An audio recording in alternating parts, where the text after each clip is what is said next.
Clear है ये बात?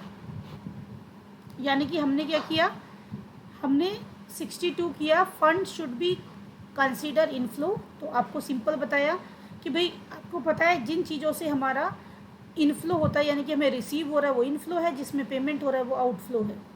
तो यहाँ पे हमारा सिर्फ डेटर से कैश जो रिसीव हो रहा है वो इनफ्लो है, बाकी आउटफ्लो थी। देन फिर हमने बात की एग्रीकल्चर इनकम के क्रिएशन से। तो अगर एग्रीकल्चर इनकम आपको सेल ऑफ एग्रीकल्चर लैंड से क्रिएट हुई है तो उसको कैपिटल एसेट नहीं मानना है, उसकी ट्रीटमेंट एग्रीकल्चर इनकम में नहीं करनी है, वो एग्जेम्प्टेड फ्रॉम टैक्स है।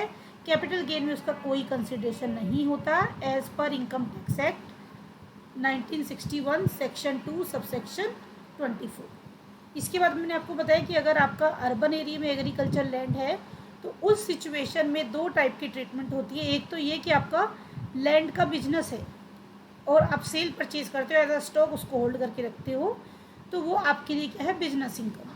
और अगर आपने इन्वेस्टमेंट पर्पस के लिए लिया हुआ है और बाद में सेल करके आप उसमें से प्रॉफिट अर्न करते हो तो वो क्या है, capital gain.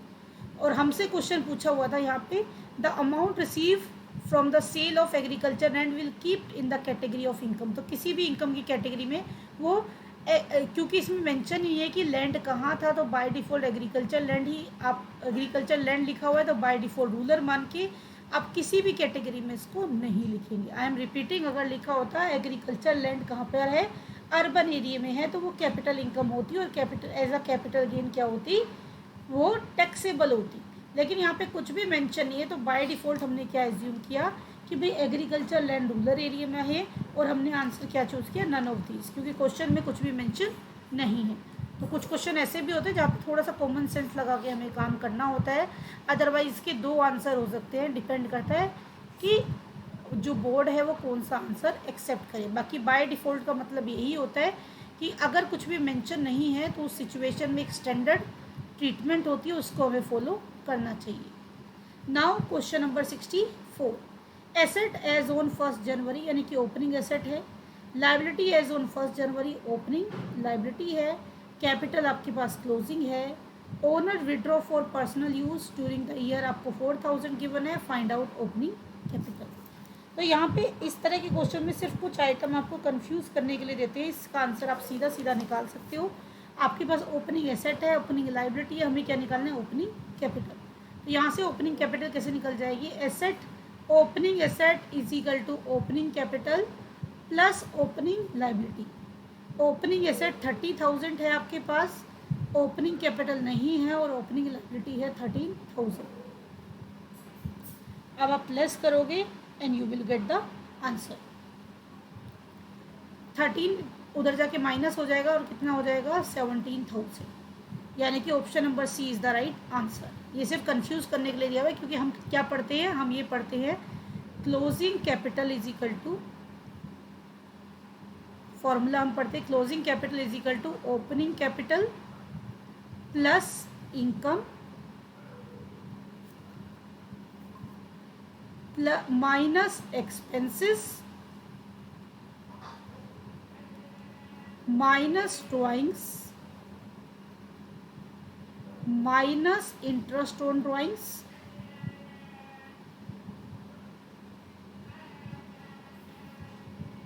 Plus additional capital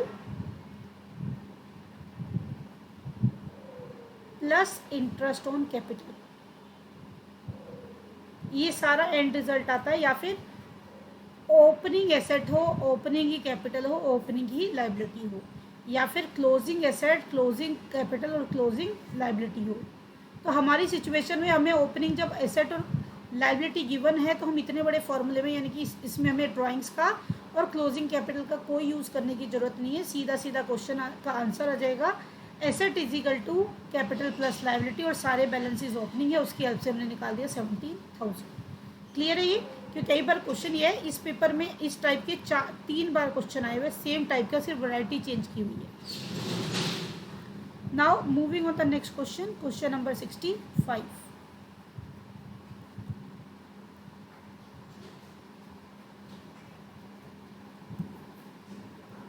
question number 65, the famous book general and industrial management was written by. Famous book general and industrial management is written by Henri Fayol. This book is written by Henri Fayol, जिन्होंने 14 principle of management भी दी हैं। तो ये popular book थी इनकी। Option number A is the right answer. Next question, median of discrete series will be. इसको पूरा recall करा देती हूँ एक बार एज अ रिवीजन। देखिए, मीडियन निकालने के 3 फॉर्मूले हैं और अलग अलग टाइप की सीरीज में तीनों अलग अलग टाइप का फॉर्मूला यूज होता है। पहली कौन सी सीरीज होती है? फर्स्ट सीरीज होती है इंडिविजुअल सीरीज। इंडिविजुअल सीरीज में पहले हम क्या करते हैं, डेटा को असेंडिंग या डिसेंडिंग ऑर्डर में अरेंज करते हैं। पहला क्या होता है, डेटा को असेंडिंग या फिर डिसेंडिंग।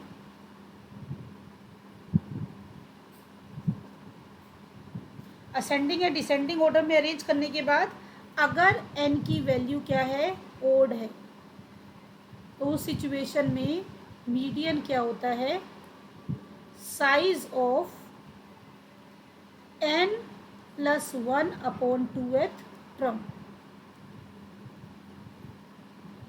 और अगर आपकी n की वैल्यू क्या होती है, इवन होती है, तो मीडियन क्या हो जाता है उस सिचुएशन में, मीडियन होता है half size of n/2th plus n/2th plus 1th term. ये फॉर्मूला लगाते हैं, यानी कि n/2th ट्रम को लिखते हैं, n/2th प्लस 1th ट्रम को लिखते हैं, दोनों ट्रम को निकाल के उसका हाफ कर देते हैं, वो आ जाता है मीडियन। ये फॉर्मूला किस में यूज होता है, इंडिविजुअल सीरीज में। अगर आपकी सीरीज क्या है, डिस्क्रीट सीरीज, तो डिस्क्रीट सीरीज में जो आपका फॉर्मूला यूज होता है साइज देखने के लिए, वो यूज होता है n+1/2th ट्रम। और इसको चेक कहाँ करते हैं, जो आपको डेटा गिवन होता है, सपोज आपको एक्स और एफ में गिवन है डेटा 10, 20, 30, और ये आपको गिवन है सपोज 4, 5, 6, और इसके बाद क्या निकालते हैं, सी एफ निकालते हैं, cumulative frequency first as it is 5 + 4 9, 9 + 6 15, और उसके बाद जो n+1/2th ट्रम आती है उसको इसमें चेक करते हैं, यानी कि 1 से लेके 4 तक यहाँ पे चेक करेंगे, 4.1 से लेके 9 यहाँ पे, 9.1 से लेके 15। तो ये n+1/2th ट्रम की जो वैल्यू है सी एफ में देखते हैं, जहाँ सिलेक्शन है, सपोज ये सिलेक्शन होता है तो इसके सामने वाला क्या हो जाता है, मीडियन। डिस्क्रीट कॉन्टीन्यूस में क्या होता है, क्योंकि नंबर से बताने में तो पूरा आधा घंटा जाएगा, मैं जस्ट एक बार रिकॉल करा रही हूँ। कॉन्टीन्यूस सीरीज जो होती है, कॉन्टीन्यूस सीरीज में आपका फॉर्मूला यूज होता है, सबसे पहले निकालते हैं n/2th ट्रम, और उसके बाद फॉर्मूला अप्लाई कर देते हैं, median is equal to L1 plus n/2 minus C F upon F into I. मान लीजिए कैलकुलेशन करके, जैसे हमने हमारे एग्जाम्पल में सिलेक्ट हुआ था, तो इससे जो सिलेक्ट होता है, अगर ये कॉन्टीन्यूस सीरीज होती है, यानी कि आपको क्लास इंटरवल गिवन होते हैं। कॉन्टीन्यूस सीरीज की क्या पहचान है, क्या दिया होता है, क्लास इंटरवल। मान लो ये दिया हुआ है 10 to 20, ये दिया हुआ है आपको 20 to 30, ये दिया हुआ है 30 to 40, इस तरह से आपको दिया हुआ है। सपोज सिलेक्शन हुआ इसका, तो जो सिलेक्ट होता है इसे बोलते हैं सी एफ। इसके जो सिलेक्ट होता है उसमें से हम सी एफ लेते हैं, सिलेक्ट में से इसके जस्ट ऊपर वाले को आप सी एफ लोगे, जो आपका सिलेक्शन हुआ इसे बोलते हैं एफ, और जहाँ पे जो क्लास लिमिट सिलेक्ट होती है इसकी लोअर लिमिट को बोलते हैं L1, अपर लिमिट को L2, लोअर लिमिट को L1। यानी कि आपको सिर्फ फॉर्मूला ध्यान रखना है, क्या फॉर्मूला होता है, median is equal to L1 plus n/2 minus C F upon F into आई।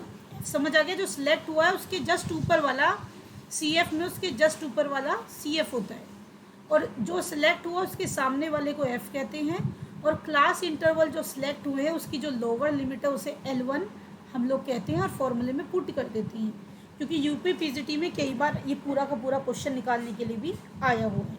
एक बार बताइए मुझे, सारे फॉर्मूले क्लियर है? इंडिविजुअल में ओड इवन देखना है कि नंबर ऑफ ऑब्जर्वेशन ओड है या इवन है, अकॉर्डिंगली फॉर्मूला यूज़ करना है। डिस्क्रीट सीरीज में CF निकालना है, n+1/2 टर्म करना है, फिर CF में चेक करना है कि ये कहाँ लाई कर रही है, सिलेक्शन में सीधा x पे जाना है और x पे जो सामने वैल्यू होगी वो होगा मीडियन। कॉन्टीन्यूस सीरीज में क्लास इंटरवल दिया होगा तो हमें n/2 करना है, और n/2 किसके करते हैं, लास्ट अगर या तो जितने नंबर है इसका पर्टिकुलर टोटल कर दो CF का, या फिर जो आपका CF का ये जो टोटल आता है इसे n बोल देते हैं, या तो f का टोटल करके ये निकाल दीजिए n की वैल्यू, अदरवाइज जो CF की लास्ट वैल्यू होती है उसे हम बोलते हैं n। n/2 टर्म चेक करोगे, सपोज अपने एग्जाम्पल में n क्या है यहाँ पे 15/2 टर्म, और फिर सिलेक्शन करके फॉर्मूला लगा देते हैं L1 + n/2 - CF/F × I। बताइए क्लियर है कि नहीं? क्लियर है फॉर्मूला, कोई डाउट तो नहीं है? अगर आप कहेंगे तो फिर मैं नंबर लेके एज्यूम करके इसको दिखा दूंगी आपको।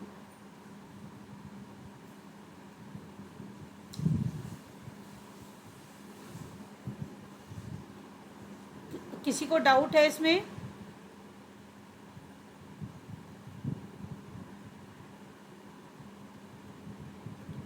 Then next 67, to get the break even point selling price in rupees, the fixed cost will be divided by। Break even point को रुपीज़ में कैलकुलेट करने के लिए आप फिक्स कॉस्ट को 6 से डिवाइड करोगे। देखिए ब्रेक इवन पॉइंट को अगर आपको यूनिट्स में निकालना है तो उसका फॉर्मूला क्या होता है, उसका फॉर्मूला होता है fix cost divided by contribution per unit, या फिर fix cost divided by contribution. अगर आपको ब्रेक इवन पॉइंट वैल्यू में निकालना है यानी कि रुपीज़ में निकालना है तो उसके लिए फॉर्मूला होता है फिक्स कॉस्ट अपॉन में कंट्रीब्यूशन इनटू सेल्स, और अगर पर यूनिट है तो फिक्स कॉस्ट अपॉन में कंट्रीब्यूशन पर unit into selling price per unit. Then अगर इसको हम और डेरिवेट करते हैं तो एक PV रेशो का फॉर्मूला आपने पढ़ा है, प्रॉफिट वॉल्यूम रेशो क्या होता है, प्रॉफिट वॉल्यूम रेशो होता है कंट्रीब्यूशन अपॉन सेल्स इनटू 100। हम परसेंटेज में निकालने के लिए 100 डाल देते हैं। तो अगर आप ब्रेक इवन पॉइंट को PV रेशो में निकालते हो तो ब्रेक इवन पॉइंट का क्या फॉर्मूला हो जाता है, रुपीज़ में आपका फॉर्मूला हो जाता है फिक्स कॉस्ट अपॉन में PV रेशो। अब क्वेश्चन में आपसे पूछा हुआ है break even point selling price in rupees, the fix cost will be divided by. C break even point को आपने रुपीज़ में निकालना है, सेलिंग प्राइस के कंसर्न में निकालना है, तो फिक्स कॉस्ट को किससे डिवाइड करोगे, या तो आपके पास कंट्रीब्यूशन पर यूनिट इनटू सेलिंग प्राइस, ऐसा कुछ नहीं है, एक ही आइटम गिवन है तो एक ही आइटम का रुपीज़ में कौन सा फॉर्मूला है, PV रेशो का। Break even point in rupees is equal to fix cost upon में PV ratio, means option number D is the right answer. Clear है? Next question, question number 68, the slope of the average revenue curve in a monopoly will be. See dear, सबसे पहले क्योंकि आपकी monopoly में आई है, मैं सारी आपको शेप्स रिवाइज करा देती हूँ एक बार। एक हमारा कंसेप्ट था परफेक्ट कंपटीशन। परफेक्ट कंपटीशन में स्लोप क्या होती है, अगर मैं बात करूं परफेक्ट कंपटीशन की, उसमें आपकी जो स्लोप होती है वो पैरेलल टू एक्स एक्सिस होती है, यानी कि MC is equal to marginal revenue is equal to average revenue is equal to price, और एवरेज कॉस्ट आपकी किसी भी टाइप से मार्जिनल कॉस्ट हो सकती है। एवरेज कॉस्ट का कर्व भी डिफरेंट हो सकता है, लेकिन MR is equal to AR is equal to price होता है। अगर हम बात करें मोनोपोली की, तो मोनोपोली की सिचुएशन में डाउनवर्ड स्लोपिंग होती है, यानी कि आपका अपर लेफ्ट टू राइट आपका डाउन आता है कर्व, ये होता है MR और ये क्या होता है AR। ये कभी भी इसको एक्सिस को टच नहीं करता, इससे थोड़ा ऊपर ही रहेगा। और मोनोपोलिस्टिक में सिर्फ स्लोप का फर्क रहता है, कर्व की शेप क्या रहती है, सेम। मोनोपोलिस्टिक में जो कर्व होता है उसकी शेप थोड़ी सी चेंज हो जाती है, थोड़ा सा ब्रॉड हो जाता है चेंजेस। यहाँ पे होता है MR और ये होता है AR। और ओलिगोपोली में आपको बताया था, ओलिगोपोली मार्केट में जो डिमांड कर्व है वो कैसा होता है, किंग डिमांड कर्व। ठीक है, ये डिमांड कर्व किंग होता है क्योंकि कट एंड थ्रोट कंपटीशन होता है, हाई कंपटीशन होता है, जिसकी वजह से डिमांड स्टेबल नहीं रहती है। अब हमसे क्या पूछा है, मोनोपोली में रेवेन्यू कर्व कैसे होते हैं, तो down from left to right, left to right down हो रहे होते हैं, टॉप लेफ़्ट टू राइट नहीं आप चूज़ करोगे। ये तो दोनों वर्टिकल हॉरिजॉन्टल तो कैंसिल हो जाएंगे। अब इसमें कन्फ्यूज़न होता है, देखिए इसको बोलते हैं डाउनवर्ड स्लोपिंग, तो down from left to right is the right answer. Option number A is the right answer. Clear है ये कर्व, याद है सारे, और क्लियर है, किसी को डाउट कर्व में? उसके अलावा मार्केट इक्विलिब्रियम की कंडीशन एक बार रिवाइज करा देती हूँ। मार्केट इक्विलिब्रियम की कंडीशन क्या होती है? Anybody unmute yourself and reply. What is the condition of market equilibrium? वो भी बहुत इंपॉर्टेंट है एग्जाम पॉइंट ऑफ व्यू से। मार्केट इक्विलिब्रियम की क्या कंडीशन है बेटा?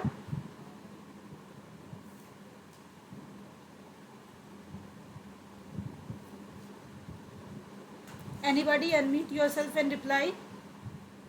What is the condition for market equilibrium? याद है किसी को? मार्केट इक्विलिब्रियम की कोई भी मार्केट हो, चारों में से कंडीशन सेम है। क्या कंडीशन होती है? MC इज इक्वल, हाँ जी, MC is equal to MR, MC cuts MR from below, ये ध्यान रखना है। Marginal cost is equal to marginal revenue, marginal cost curve cuts MR from below. जैसे अगर मैं बात करूँ परफेक्ट कंपटीशन की, तो उसमें भी डाउन कटते हुए जाना चाहिए। अगर मैं इसकी बात करूँ तो इसमें भी नीचे से ऊपर कटता हुआ पॉइंट लेना है, इसमें भी नीचे से ऊपर कटता हुआ, यानी कि बिलो से कटता हुआ या इंक्रीजिंग कटता हुआ जहाँ पे पॉइंट होगा वो आपका क्या होगा, इक्विलिब्रियम पॉइंट। और दोनों कंडीशन सेटिस्फाई होनी चाहिए, एक कंडीशन से नहीं होता।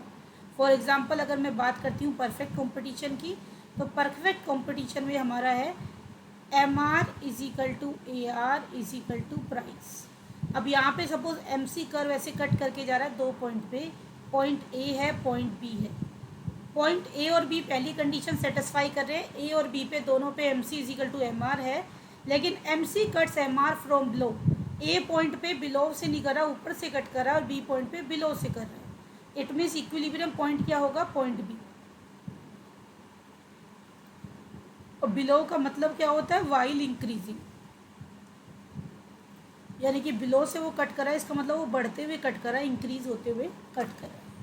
क्लियर है? तो ये कुछ इंपॉर्टेंट चीज़ें हैं, जब भी आप खुद भी पढ़ते हो तो side by side other concept को भी रिकॉल कर लिया करो। Now come at question number 69।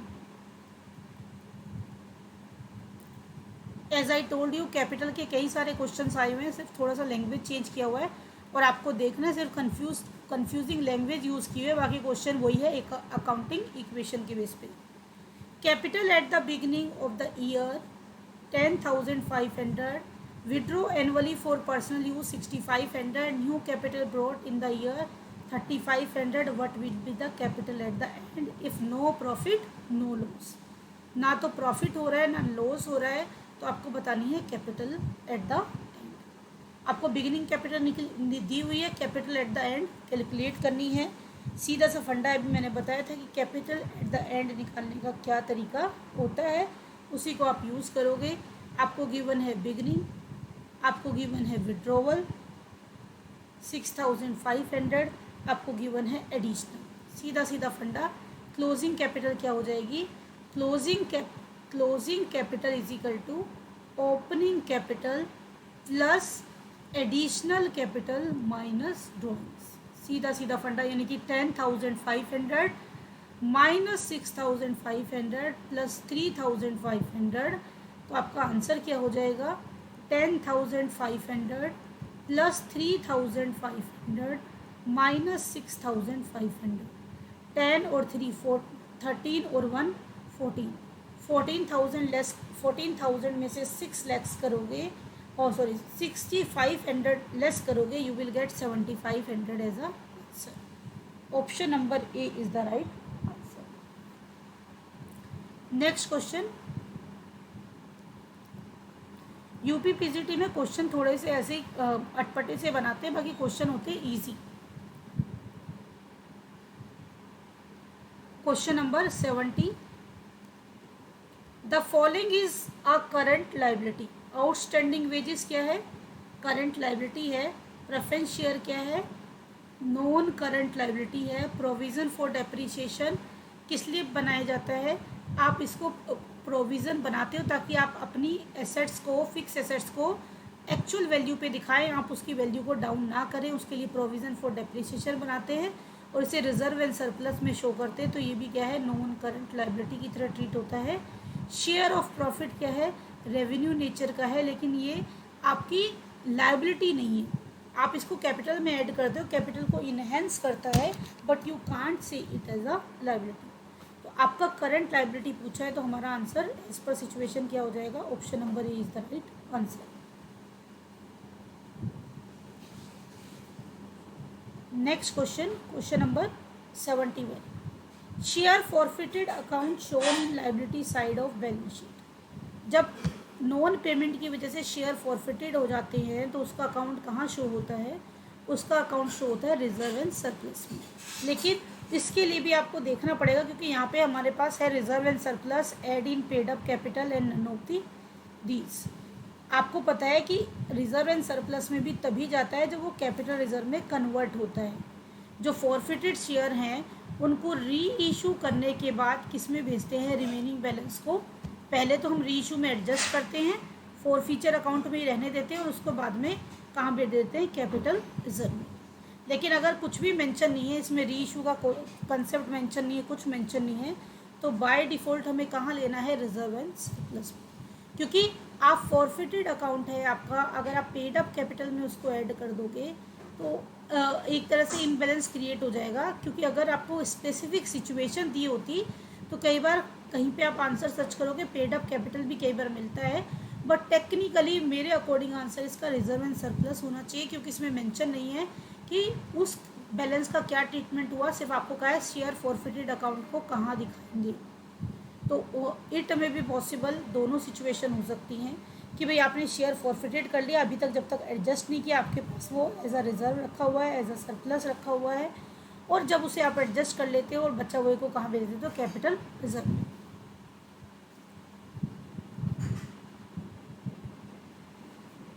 Question number 72, capital as on 31st। देखिए कैपिटल वाला तीसरी बार क्वेश्चन आ रहा है, लेकिन हर किसी में क्या पूछा है, डिफरेंट सिनेरियो से क्वेश्चन को पूछा गया।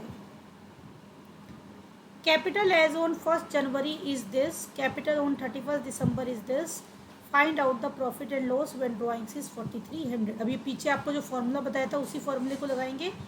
क्लोजिंग कैपिटल यानी कि 21,500, closing capital is equal to opening capital plus profit less drawings. Formula हमने लगाया, इसको हम सोल्व कर देंगे, then we will get the answer. 21,500, 19 में से 3 गया 15, और ये 4 में से 300 गया, ये बन गया माइनस 15,100 प्रॉफिट आ जाएगा। प्रॉफिट उधर रह गया, इसको सोल्व करके इधर लेके आ गए, 5 में से 1 गया 4, और आपका 11 में से 5 गया 6, 6400 प्रॉफिट आ गया। अगर नेगेटिव वैल्यू होती तो लॉस होता, पॉजिटिव वैल्यू आई है तो ये क्या है, profit. Option number C is the right answer.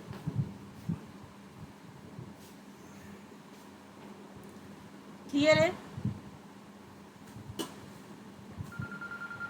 Then next question, question number 73, a company redeemed rupees 2 lakh preference share, for that it issued equity capital 1,50,000, bonus share 1 lakh. What is the effect of these transaction on flow of fund? देखिए company को redeem करने हैं 2 लाख के preference share, उसके लिए 1,50,000 के fresh share issue कर दिए, और 1 लाख के बोनस शेयर। बोनस शेयर से कोई भी इनफ्लो आउटफ्लो नहीं होता है। बोनस शेयर का मतलब क्या है कि जिस साल कंपनी डिविडेंड डिक्लेयर नहीं करती प्रॉफिट होने के बावजूद भी, तो कंपनी क्या करती है, डिविडेंड की जगह पे एग्जिस्टिंग शेयर होल्डर को डिविडेंड की वैल्यू के इक्वल शेयर इशू कर देती है, उन्हें बोलते हैं बोनस शेयर। तो बोनस शेयर से ना तो इनफ्लो होता है ना ही आउटफ्लो होता है। तो अब रिडीम करने हैं 2 लाख, तो 2 लाख क्या हो गया, आउटफ्लो। और इक्विटी शेयर इशू किए 1,50,000 के, इट मीन्स इतना क्या हुआ, इनफ्लो। अब इसका नेट रिजल्ट क्या आया, 50,000 का क्या हो गया, आउटफ्लो हो गया। देखिए क्या दिखा रहा है, no effect on fund flow, wrong है। Increase in the working capital, decrease in the working capital, working capital decrease हो जाएगी क्योंकि 50,000 रुपये कम हो जाएंगे, तो आपकी पास जो रेडी अवेलेबल कैश होगा वहाँ से देने होंगे। 1.5 लाख रुपये तो आपने इक्विटी इशू करके ले लिए और दिए हैं 2 लाख रुपये, 50,000 रुपये आपको day to day working capital के लिए जो भी इक्विपमेंट थे उसके लिए जो पैसा था उसमें से आप यूज़ करोगे, तो इससे आपकी वर्किंग कैपिटल क्या हो जाएगी, डिक्रीज। बताइए क्लियर है कि नहीं, अभी तक किसी को कोई डाउट, ये कंसेप्ट क्लियर है कैसे हमने लिखा है, बोनस शेयर क्लियर है। एक होता है राइट शेयर, कोई बताएगा क्या होता है right share?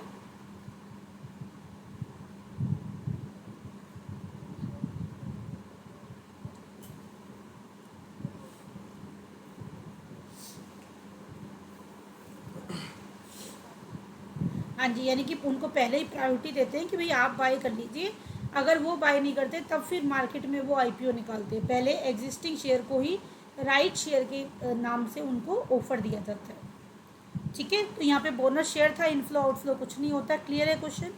Now next question, the area of consumer surplus.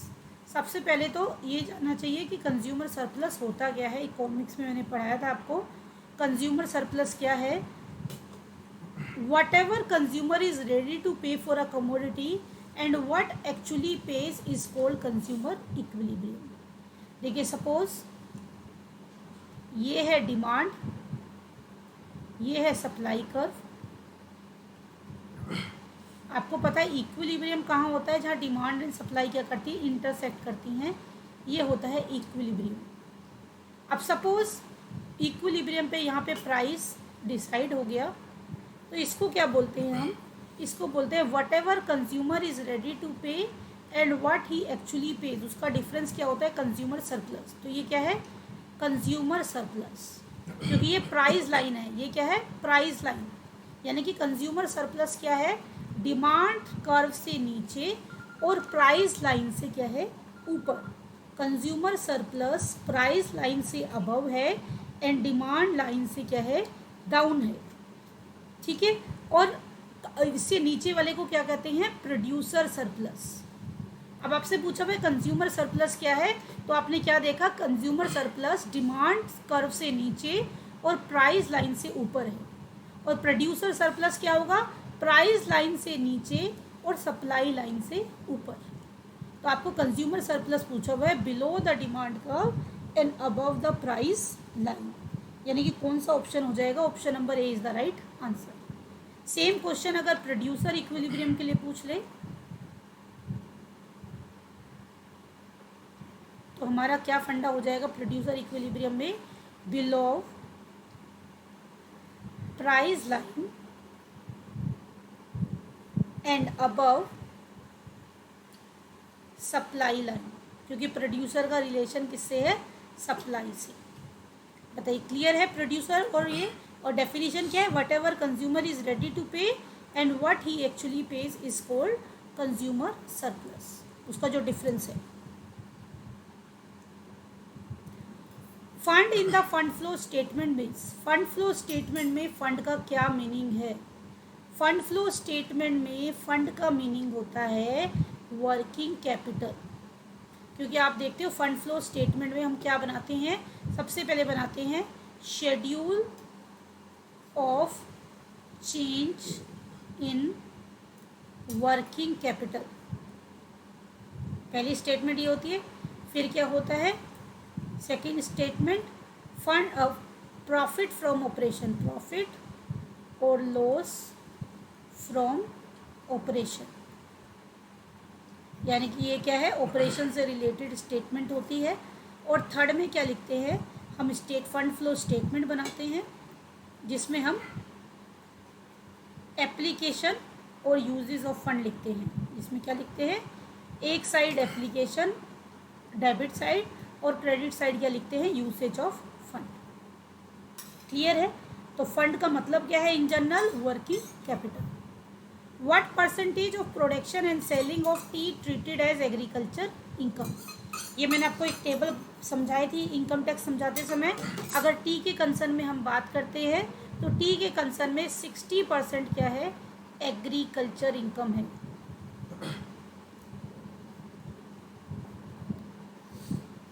और 40% क्या है, आपकी कमर्शियल इनकम है, टैक्सेबल इनकम है।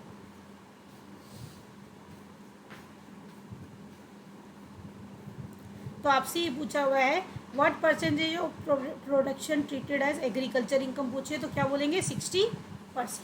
अगर आपसे पूछा टैक्सेबल या कमर्शियल इनकम कितनी है तो 40% आंसर होता। तो एज पर सिचुएशन हमारा आंसर क्या होगा, option number C is the right answer.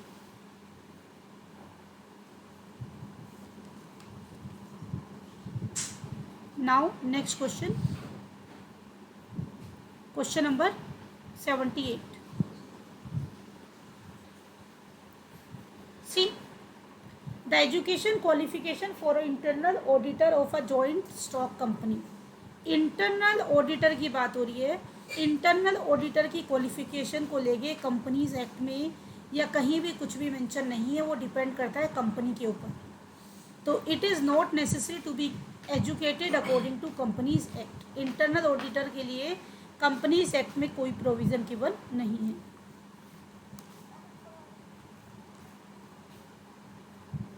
oh sorry 77 what is the effect of capital invested by the owner of a business into the business। अगर business का owner business में कुछ invest करता है तो उससे क्या इफेक्ट आएगा, अकाउंटिंग इक्वेशन वाला ही करना है। क्या होता है accounting equation, asset is equal to liability plus capital. अगर ओनर ने कैपिटल लगाई है तो उसमें कैपिटल प्लस और एसेट का कैश प्लस, यानी कि एसेट इंक्रीज कैपिटल इंक्रीज। अब देख लीजिए कौन सा ऑप्शन है, increase in capital increase in asset. Option number D is the right answer. Clear. Now question number 79।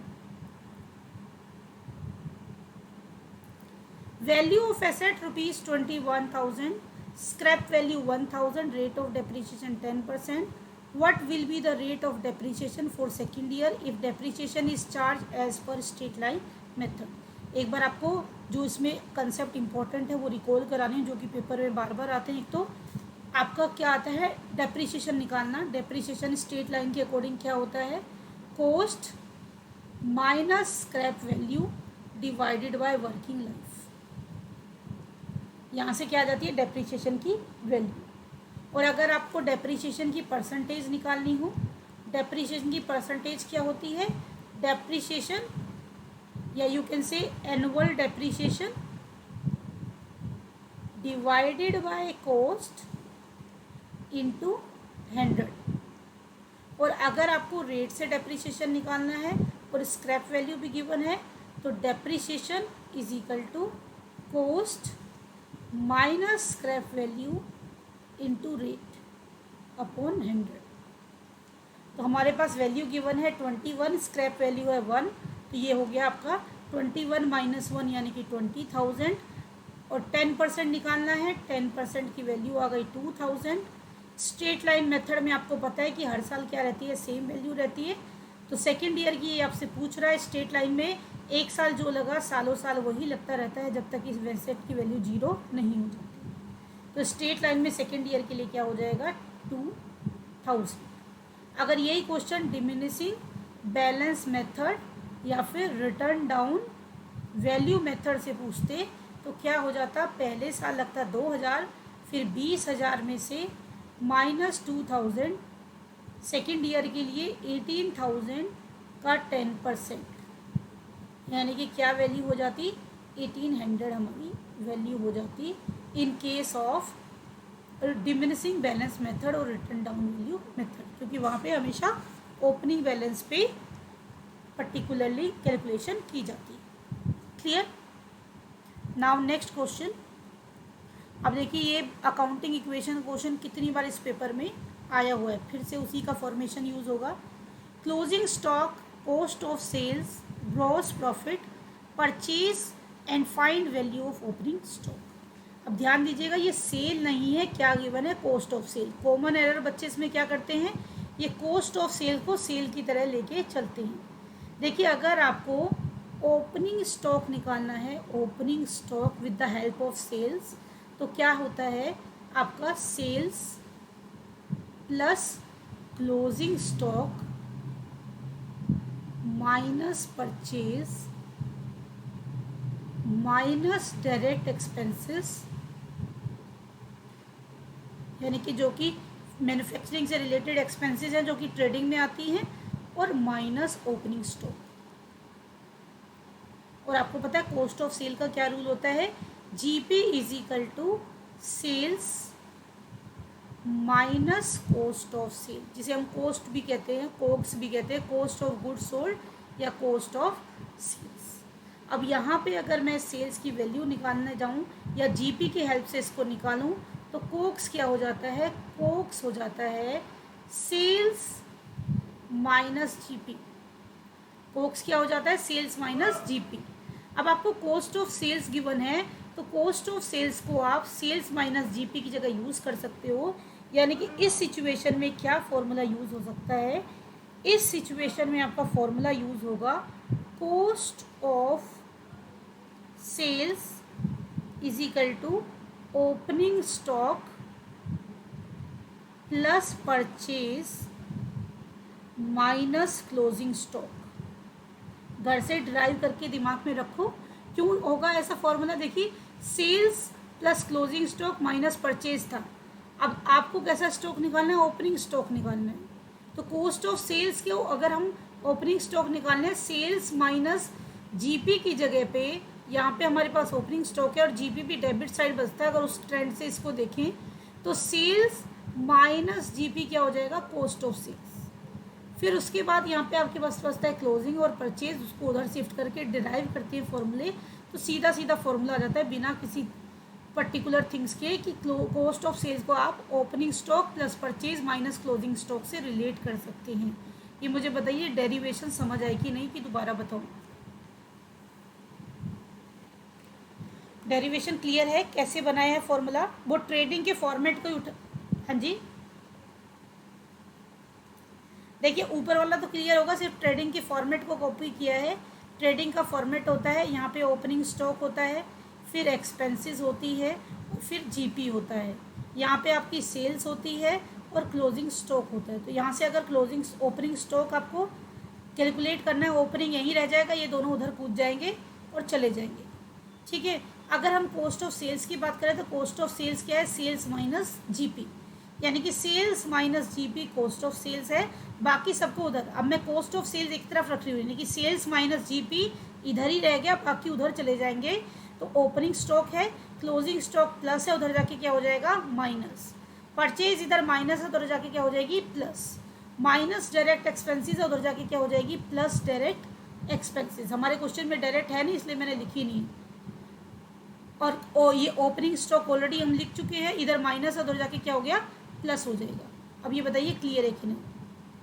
यानी कि पर्टिकुलरली हमें क्या करना है, हमें कोशिश ये करनी है कि हमारे पास जो ट्रेडिंग का फॉर्मूला है, मैंने ओपनिंग स्टॉक 2 बार लिख दी है, यहाँ पे सिर्फ होगा जीपी।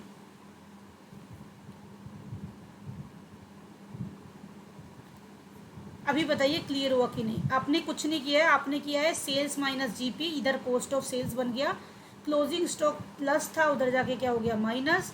परचेज माइनस था, उधर जाके प्लस हो गया, डायरेक्ट एक्सपेंसेस माइनस थी, उधर जाके प्लस हो गई। यानी कि फॉर्मूला बन गया cost of sales is equal to opening stock plus purchase minus closing stock plus direct expenses. अब इसको अप्लाई करते हैं। कॉस्ट ऑफ सेल्स कितनी है, 75। कॉस्ट ऑफ सेल आपके पास है 75,000 लेस। अब देखिए किस किस को क्या लेस करना है, cost of sales is equal to opening stock, opening stock हमें निकालना है। परचेज कितनी है आपके पास, परचेज है अपने पास 82, और आप चाहो तो कन्फ्यूज़न हो तो इसी फॉर्मूले को डिराइव अगर कर सकते हो तो इन दोनों की जगह एक वैल्यू पुट कर दो और आंसर निकाल दो। फॉर्मूला आपके अंदर होना चाहिए, आपको देखना है कि आपके दिमाग में कैसे सेट होता है। Opening stock plus, opening stock के बाद हमने परचेज ऐड करनी है, परचेज है 82,000 और उसके बाद लेस करना है क्लोजिंग स्टॉक। तो हमारी सिचुएशन में क्लोजिंग स्टॉक है 53,400। डायरेक्ट एक्सपेंसेस है ही नहीं, यहाँ से ओपनिंग की वैल्यू निकालोगे तो ओपनिंग स्टॉक की वैल्यू आपकी आ जाएगी, इसको लेस करोगे यू विल गेट 46,400। और मैं एक बार ये फॉर्मूला यूज़ करके भी आपको दिखा रही हूँ। Sales minus GP cost of sales कितना आ गया, cost of sales 75,000 plus closing stock, closing stock की वैल्यू है 53,500 माइनस परचेज, परचेज है 82,000। डायरेक्ट एक्सपेंसेस हमारे पास है नहीं और सेल्स और जीपी की जगह कॉस्ट ऑफ सेल्स अपने यूज़ कर लिया। इसको भी सोल्व करके देखिए, you will get the same value. आपके पास सेम वैल्यू आ जाएगी 46,400। ट्राई करके देख लीजिए, माइनस प्लस करके किसी भी तरह से करो, it is depend on your understanding. बस कोशिश ये करनी है कि कॉस्ट ऑफ सेल्स जब दिया है तो सेल्स माइनस जीपी का डिफरेंस है वो, तो जीपी को उस कैलकुलेशन में और सेल्स को उस कैलकुलेशन में यूज़ नहीं करना है। क्लियर है? कन्फ्यूज़न तो नहीं हुई? स्टिल अगर कहीं पे कन्फ्यूज़न है किसी पॉइंट पे पूछ लो, क्योंकि मैंने आपको ये हर एक फेज से बताया, किसी भी तरह से क्वेश्चन आ सकता है, तो आपको अपने माइंड में हर तरह से इसको सेट करना होगा। लेकिन बना सारा फॉर्मूला किससे है? ट्रेडिंग के फॉर्मेट से। Showing capital expenditure as revenue expenditure, capital expenditure को रेवेन्यू दिखा रहे हो आप, यानी कि जो चीज़ बैलेंस शीट में आनी थी उसे एज अ एक्सपेंडिचर ट्रीट करके रिकरिंग नेचर का, रेवेन्यू नेचर का प्रॉफिट एंड लॉस में चार्ज कर रहे हो। इस तरह से कंपनी क्या करती है? सीक्रेट रिजर्व क्रिएट करती है, यानी कि जो चीज़ कैपिटल थी उसे रेवेन्यू दिखा के अपने प्रॉफिट को कम कर देती है, टैक्स लायबिलिटी को कम कर देती है और हिडन रिजर्व क्रिएट कर लेती है। Under the principle of conservatism the point of stock is asset. अगर हम कंजर्वेटिज्म की बात करते हैं, कंजर्वेटिज्म क्या कहता है? Make provisions for all the expected losses and expenses but not require for gain and income. तो अब अगर कंजर्वेटिज्म की बात करें तो उसमें स्टॉक को किस पे दिखाते हैं? मार्केट प्राइस और cost price whichever is lower, यानी कि कौन सा आंसर हो जाएगा? Option number C is the right answer. Next question, in a free economy the national income is Y. CIGXM means consumption, investment, government expenditure, total expenditure and total export. तो आपको formula बताना है कौन सा apply होगा। इसमें आपसे free और ओपन इकोनॉमी पूछा है। मैं आपको शुरू से पूरा सीक्वेंस बता रही हूँ। देखिए, आपने circular flow of national income पढ़ा है, उसमें एक 2 सेक्टर है, एक है 3 सेक्टर और एक क्या होता है 4 सेक्टर इकोनॉमी। 2 सेक्टर में आपको बताया था मैंने विदाउट सेविंग और विद सेविंग। इसमें सिर्फ क्या होता है? इसमें इसमें हाउस होल्ड होता है और इसमें फर्म्स होती हैं। हाउस होल्ड अपने रिसोर्सेज फर्म्स को प्रोवाइड करते हैं, फर्म्स प्रोसेसिंग करके जो काम करते हैं उसके बदले में इनको इनकम देते हैं और ये इनकम से फर्म के ही सारे आइटम को खरीद लेते हैं, यानी कि इन्हीं के बीच में सर्कुलर फ्लो होता रहता है। यानी कि यहाँ पे इनकम की डेफिनेशन क्या हो जाती है? कंजम्पशन प्लस इन्वेस्टमेंट, यानी कि वाई की वैल्यू 2 सेक्टर इकोनॉमी में क्या है? C+I। 3 सेक्टर में हाउस होल्ड होता है, फर्म होती है और गवर्नमेंट भी आ जाती है। तो वहाँ पे इनकम की डेफिनेशन क्या हो जाती है? Consumption plus investment plus government expenditure. और 2 और 3 सेक्टर दोनों इकोनॉमी को कंबाइनली क्या कहते हैं? क्लोज इकोनॉमी, यानी कि ऐसी इकोनॉमी है जिसका रेस्ट ऑफ द वर्ल्ड से किसी टाइप का कोई लेना देना नहीं है। 4 सेक्टर इकोनॉमी क्या होती है? ओपन इकोनॉमी होती है, फ्री इकोनॉमी होती है। इसका रेस्ट ऑफ द वर्ल्ड से भी इंपोर्ट एक्सपोर्ट होने लगता है, यानी कि क्या हो जाता है? इसमें हाउस होल्ड है, फर्म है, गवर्नमेंट है एंड रेस्ट वर्ल्ड। और इस सिचुएशन में इनकम क्या होती है? C+I, consumption plus investment plus government expenditure plus export minus import. ये इक्वेशन होती है, एक्सपोर्ट माइनस इंपोर्ट, यानी कि नेट एक्सपोर्ट लेते हैं। तो क्या हो जाएगा, अगर इस सारी क्राइटेरिया को फॉलो करोगे आंसर हो जाएगा ऑप्शन नंबर सी। बताइए क्लियर है कि नहीं।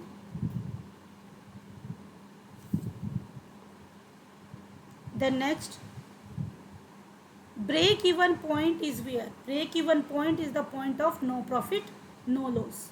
अब देखिए कौन सी सिचुएशन इस चीज़ को जस्टिफाई कर रही है वो हमें देखना है। पहले कह रहा है there will be neither profit nor loss, correct है।